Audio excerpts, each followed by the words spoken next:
Well, that's very well said, and you hit it on the head as far as how they've turned certain words around to make it look like, well, you're not compromising, and what they're really trying to do is make you say yes to things that are unconstitutional or things along those lines. That's appreciated.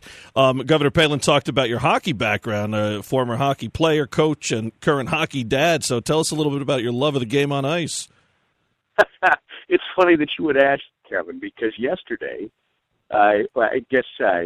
yesterday with I actually got together for the first time with the guys I played with when I was 14 and 15 years old. So it's been 38 years, and we went out on the ice and competed. And I'll tell you what, I still love it, but I got a lot of work to do. It's not quite the same as it was 20-some years ago. But no, I enjoyed the sport. It was about competing at a very high level. It taught you how to both behave with success, and at times when you weren't successul, it taught you what to do, which I don't think a lot of kids understand today. It seems like everybody wants to teach competition out. They think everybody is supposed to get a medal just because they show up. I think hockey is a great lesson for life, and frankly for what I'm involved in now. In hockey, by the way, is what took me to the University of Alaska in Fairbanks. So you an old North Stars guy, or you a wild backer now, or both? Boy, Kevin, you actually have some insight. No, I am absolutely a North Stars guy, always have been, always will be. I tend to watch the Minnesota Wild because they are here, but boy, there's some of us that will never forgive Norm Green for picking them up and moving them to Dallas. Yeah, tough stuff too, right? And only a few years after being in the finals that time. Well, listen, we appreciate you being here and wish you the best of luck. How can people learn more about the campaign and help you out? Well, thanks, Kevin. Anybody who's interested, please look us up at emmerforcongress.com. All the information's on there. We would love any help, any input people may have, and I just want to say again, how much of an honor it is to have Sarah Palin's endorsement. He is Tom Emmer, running for Congress in Minnesota's 6th District. He's Palin-powered and ready to put the career politicians in the penalty box. Mr. Emmer, thank you so much, sir. Thank you, Kevin. Again, go to emmerforcongress.com. That's EMMERFOR Congress.com. Governor Palin hit the campaign trail this past week to throw her support behind Senator Pat Roberts. Palin said, quote, "We enjoyed a gorgeous sunrise in the Sunflower State while driving to Independence, Kansas early this morning, 1 year to the day that Kansas Senator Pat Roberts took a stand that changed our national debate. Remember, through the night, Senators Ted Cruz and Mike Lee took their historic stand for all of us in their effort to fulfill campaign promises and defund Obamacare. Very few senators stood with them, but Pat Roberts knew it was the right thing to do. So this tried, tested, and true Kansas conservative charged the Hill and also stood strong in service to his home state and all Americans," unquote. She told Kansas voters to please send this Marine back to the Hill. And after President Obama saluted one of our brave Marines while holding a styrofoam cup in his hand, Sarah Palin took the prez to task. She posted a picture of Obama and his all-important beverage on social media and simply wrote, "U.S. Armed Forces, our apologies."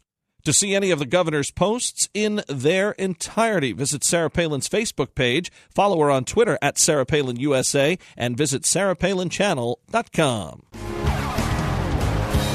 It's time for Commonwealth Common Sense with Susan Stimson and Kevin Scholla. Hello, Susan. Welcome back. Kevin, thanks. It's nice to be here. So what's happening?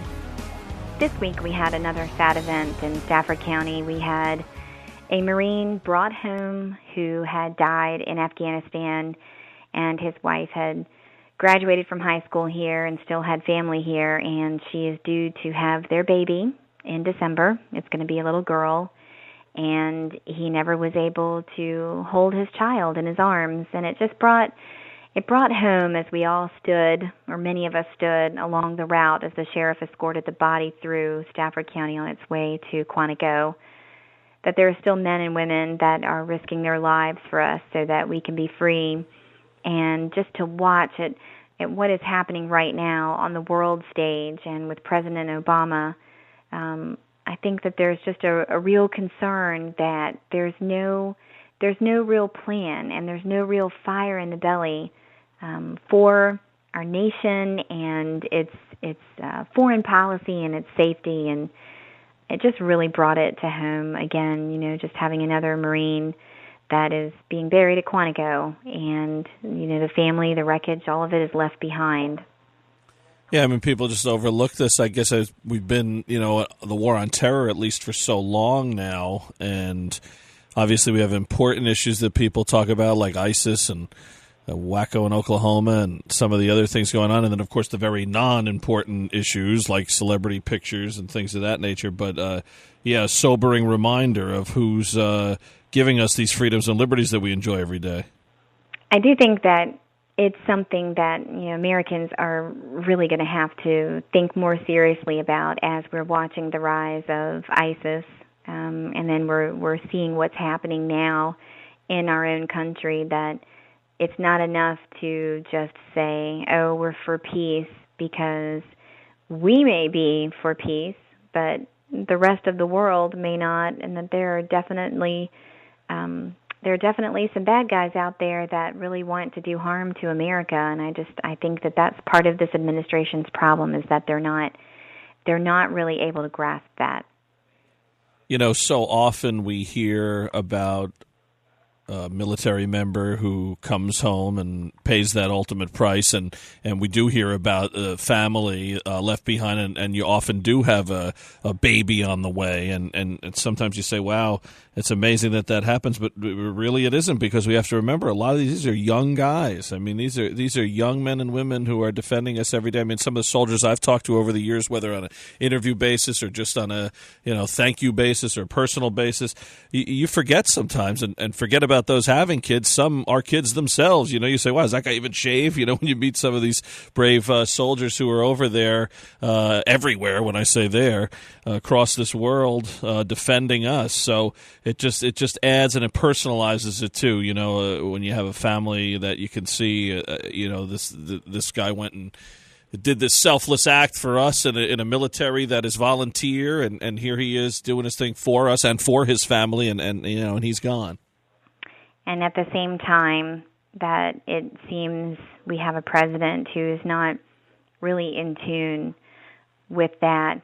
Certainly you can say whatever you want about President Bush, but it was so obvious to the entire nation the regard in which he held the military and how he took it so seriously. Whether or not you agree with the decisions that he made, he truly did try to show the military that he appreciated and felt the magnitude of the decisions that he made as Commander-in-Chief, and that he still does to this day, even being out of office. So it's troubling to not see strong leadership from President Obama when it comes to these types of decisions.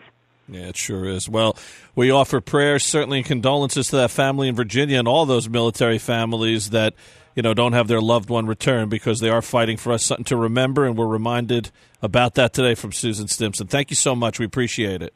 Thank you, Kevin. Susan Stimson in Virginia. More Commonwealth Common Sense next week. Now, our weekly commentary, Steel Resolve. Here's Sarah Steelman. Thanks, Kevin. What do Derek Jeter, Barack Obama, and most politicians have in common? Unfortunately, absolutely nothing. And it's too bad, especially at a time when our nation is in such desperate need of real leaders. I'm not a huge baseball fan. Football's the sport I love. But even I was moved by Derek Jeter's farewell game in Yankee Stadium. Watching him round the bases with a towel in his hand to cover his tears was beautiful and moving. All those who watched could absolutely feel his passion and love of the game, his love of his teammates and the fans. And then he stopped at the shortstop position. He kneeled down, lowered his head, and prayed. And then we could all see his love of Jesus Christ. Such a simple gesture, kneeling in front of thousands of fans, and yet a magnificent expression full of love and grace and gratitude. Our country is hungry for leaders who passionately love our country. Instead, we get politicians who love themselves more than their country and power more than anything. Wouldn't it be wonderful to see our president, totally unscripted, take a moment and kneel down and bow his head to praise and thank God for all our blessings? Thank you, Derek Jeter, because our nation desperately needs that kind of pure expression of love. This is Sarah Steelman for Mama Grizzly Radio. Tune in again next week for another segment of Steel Resolve right here on the Palin Update. The Palin Update, including Commonwealth Common Sense and Steel Resolve, is on demand and available for download. So just head to mamagrizzlyradio.com, pick the show you want to hear, and you can listen anywhere, anytime. Well, that'll just about do it for this edition of the Palin Update on Mama Grizzly Radio. Visit mamagrizzlyradio.com for continuing coverage of Governor Palin. Also like Mama Grizzly Radio on Facebook and follow along on Twitter at Mama Grizz Radio, at Kevin Scholla, at Susan B. Stimson, and at Sarah_Steelman. And I'm doing some writing for Breitbart News. Go to Breitbart.com and search Kevin Scholla. I want to thank Sarah Steelman, Susan Stimson, and everyone here at Mama Grizzly Radio. Thanks to Tom Emmer, and thank you for listening today. Please be sure to join us again next time for another edition of the Palin Update right here on Mama Grizzly Radio. I'm Kevin Scholla. Have a pleasant day.